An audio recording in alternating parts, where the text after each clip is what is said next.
랍비 교육을 정통으로 받고 있었습니다. 그런데 그때 스데반이라고 하는 사람이, 스데반도 해 교포 출신이에요. 근데 스데반이라는 교포가 예수를 믿고 성전을 모독했다. 성전이 타락했다. 하나님은 사람이 지은 건물에 계시지 않고 어디에나 계신다.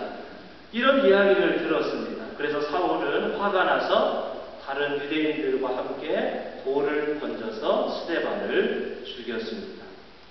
그러니까 같은 해외 교포 출신이지만 사울은 성전을 보호하는 그런 쪽 사람들 쪽에 쓴 거예요. 정통 보수 기득권 측에 그쪽에 이제 사울은 쓴 거고, 예수를 믿은 스데반은 성전을 비판하고 이대로는 안 된다.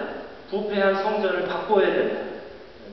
개혁하는 그런 이제 입장에 서게 된 거죠.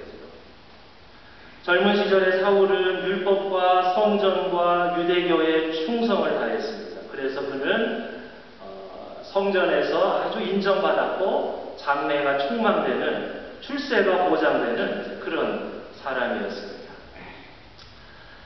자, 사람의 일생을 보면 다들 살아가는 방식이 다 다릅니다.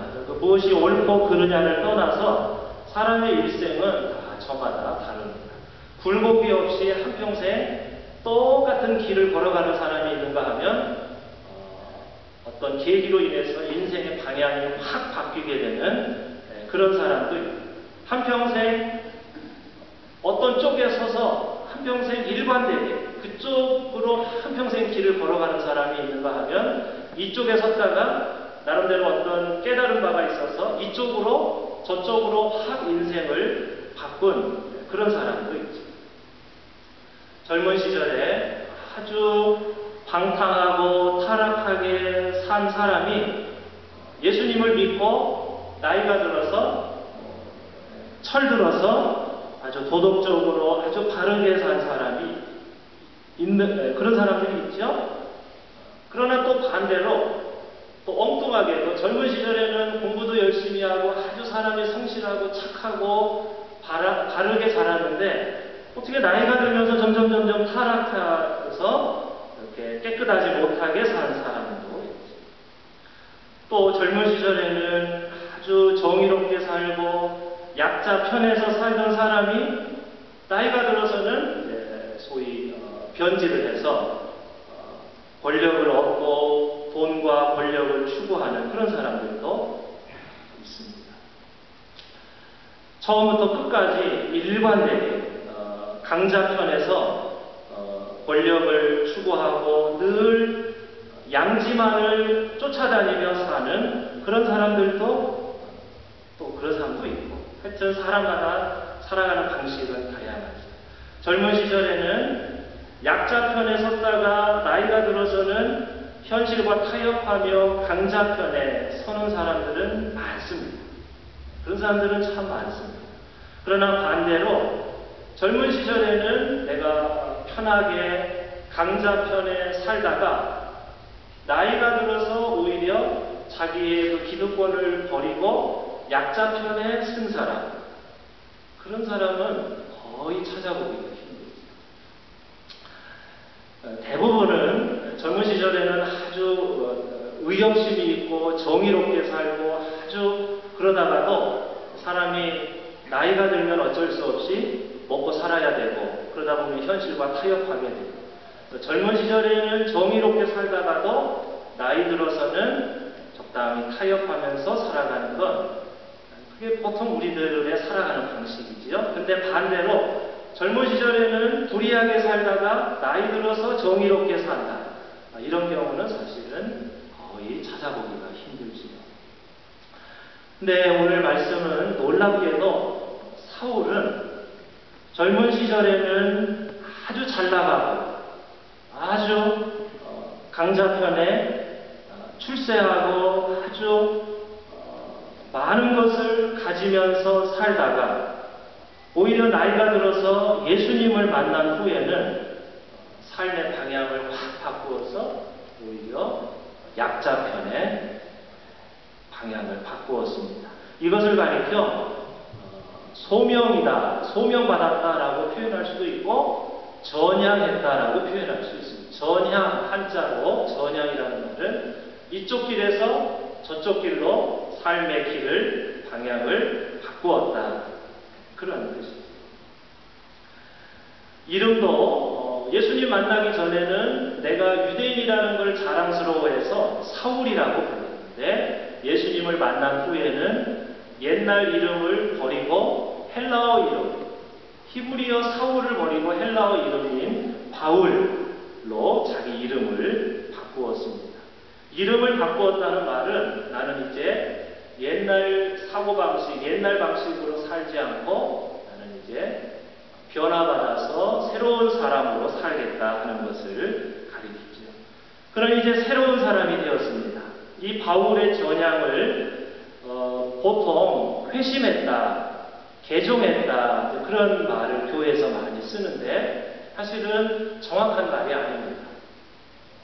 회심했다는 말은 제가 아까 얘기한 것처럼 젊은 시절에 도덕적으로 아주 방탕하게 살고 타락한 사람이 예수 믿고 깨끗한 사람이 되었다 할 때 회심했다는 말을 쓰는데 이 사울은 젊은 시절에 도덕적으로 타락한 사람이 아니에요. 이 사람이 도덕적으로 나쁜 짓 하던 사람이 아니에요. 그러니까 이 사울이 회심한 것은 아니고 또 사울이 개종했다, 종교를 바꾸었다라는 말을 쓰는데 그것도 정확한 말이 아니에요. 이 사울 당시에는 아직 기독교가 없었습니다. 이 기독교도 초대 교인들도 다 유대교 물타리 안에 있습니다. 그러니까 사울은 종교를 바꾼 게 아니라 하나님을 믿는 그 신앙이 바뀐 거죠. 똑같은 하나님을 믿는데 자기가 잘못 믿었던 하나님을 바로 믿게 된 거예요. 그래서 사울이 회심했다, 도덕적으로 타락했다가 도덕적으로 깨끗해졌다. 이 사울이라는 말, 회심이라는 말도 정확한 틀린 말이고 종교를 바꾸었다라는 개종이라는 말도 틀린 거예요. 정확하게는 소명받았다. 더 정확하게는 전향했다. 삶의 가치관과 삶의 방향을 바꾸었다. 그렇게 보는 것이 더 정확하죠. 예수님을 만난 후에 그렇게 자랑스러워하던 자신의 출신, 배경, 집안, 과거 특권, 기득권 대설불로 강자 편에 서지 않고 약자 편에 섰습니다. 사울이 이렇게 삶의 방향을 전향한 두 가지 이유가 있습니다. 첫 번째 이유는 그가